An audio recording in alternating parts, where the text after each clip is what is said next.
Hello everyone, Steve Lentz here with Discover Options here at OptionView Systems International. Welcome to this presentation of three different market timing reports for the S&P 500 for advanced options traders. This will be for Friday, August 31st, getting ready for the open on Tuesday after Labor Day on September 4th. Presented material today is for educational purposes only, should not be construed as personalized financial advice. Past results are not necessarily indicative of future performance. All three reports pertain to the current market condition defined in three different dimensions: price action, trend, and the stochastic situation. In terms of price action, Thursday we had a downswing day with a lower high and a lower low, and then Friday we also had a downswing day with a lower high and a lower low. This price action occurred in an uptrend above the 50-day simple moving average. And then in terms of the stochastic, the 15-3 stochastic, we are trending downward between 60 and 100 up there. Kind of an overbought territory trending downward. So that is the current market condition. It's occurred roughly 159 times. These three dimensions together created this market condition about 159 times since January of 2000. Okay, so this is the current market condition. Let's go to our specific reports. Let's go to the Condor and Butterfly timing report. And this is for traders that like to put on butterflies, condors, and do some campaign work, etc. And so here's the report. So since January of 2000, we've had 4,705 daily closes of the S&P 500.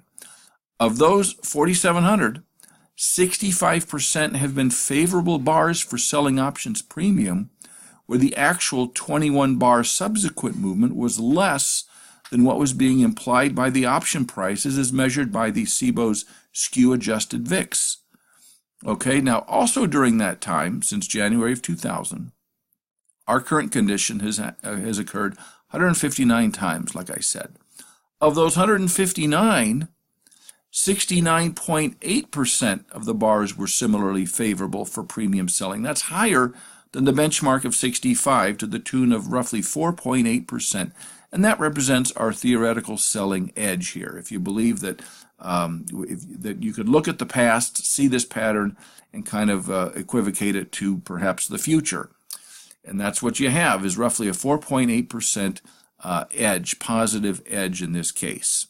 Okay, so statistically, it's more likely than usual that our current market condition will end up being a favorable one for market-neutral option premium selling.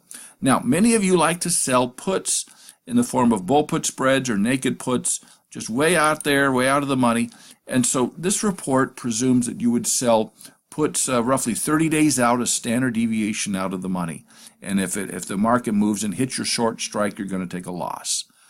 Okay, so with that in mind, here's how the report goes. It's again, I'm just reading the narrative there underneath the numbers. Since January of 2000, we've had 4,705 daily closes of the SPX. Of those, 83.1% have been favorable bars for selling put premium in the fashion I said, where the actual 21-bar downside movement was less than what was being predicted by the SIBO's skew-adjusted VIX to the downside.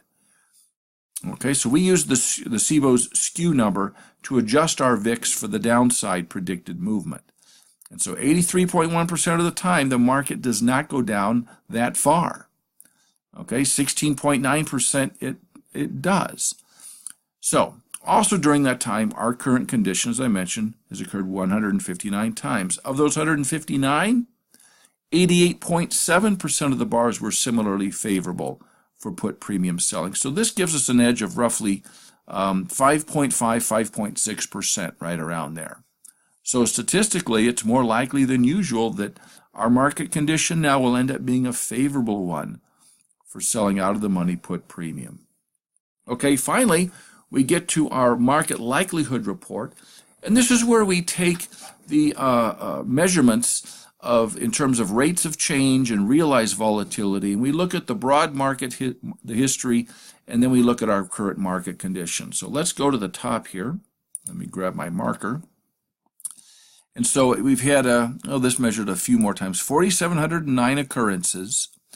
The 5-day rate of change over that time, you could take all 4,700 closes, and for each close you go forward 5 bars, a 5-day rate of change, and just see how much the market moved. Now, it's been in an uptrend since then, since Jan of 2000, and we've had some down, some bearish seasons, but on average, the 5-day rate of change is about 0.1%. The 2-week rate of change, 10-day, is roughly 0.5%, and the 3-week rate of change is about at 0.3%, not quite 1/3% to the upside. All right, now the the incidences where our market condition occurred in the past, if you take all 159 of those closes when it occurred, you have an average 5-day rate of change to the upside of 0.17 instead of 0.10. That's a difference of 0.07. Is that significant at all? Well, we divide that by the standard deviation, and we only get a z-score of about 8% of a standard deviation to the upside. That's not very much. On the 2-week level, we only get about a 7% of a standard deviation to the upside, and then on the 3-week, 0.17 of a standard deviation to the upside. So nothing to write home about. Now what we do is we divide this 159 up into those occurrences where the market went above Friday's high, the previous day's high, and then where it goes down below the previous day's low. So of the 80 times that it exceeded the previous day's high, the z-scores were then 41% of a standard deviation to the upside, 27% and 29% of a standard deviation to the upside. So definitely a bullish bias. Not quite even a half a standard deviation, but definitely leaning to the upside. Now look at this on the downside. If it exceeds Friday's low, that happened 65 times, our z-scores are a bit higher. Almost 3/4 of a standard deviation to the downside, over half a standard deviation, and over 1/3 of a standard deviation to the downside. So the takeaway here is if you're trading in the shorter term, 1 and 2 weeks out, definitely pay attention to what happens on Tuesday if it goes above Friday's high or low, because you have a real good bias here that you're looking at from the past. Now, finally, we get to the realized volatility. Over the course of time, the market averages an annualized volatility level of between 15.5% and 16%. That's just the benchmark. All right. And then for our market condition we have now, the realized volatility is roughly right around 13.5, something like that, for the 1, 2, and 3 week annualized volatility level.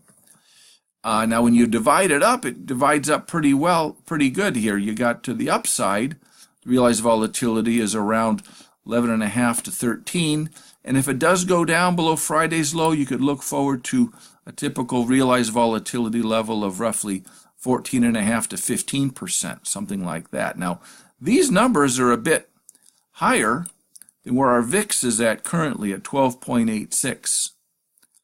All right, now it's interesting, 12.86 is right in the ballpark of where we are up here at the benchmark from the 159. Isn't that interesting? Okay, so, and then of course the short-term 9-day is only at 11, and this is definitely a bullish structure. The market is kind of predicting more of a bullish structure where you have the 9-day so far below the 30-day VIX like this. Okay. Wonderful. I hope this information has been helpful to you. I'm Steve Lenz with Discover Options. We'll talk to you next time. Take care. Bye-bye.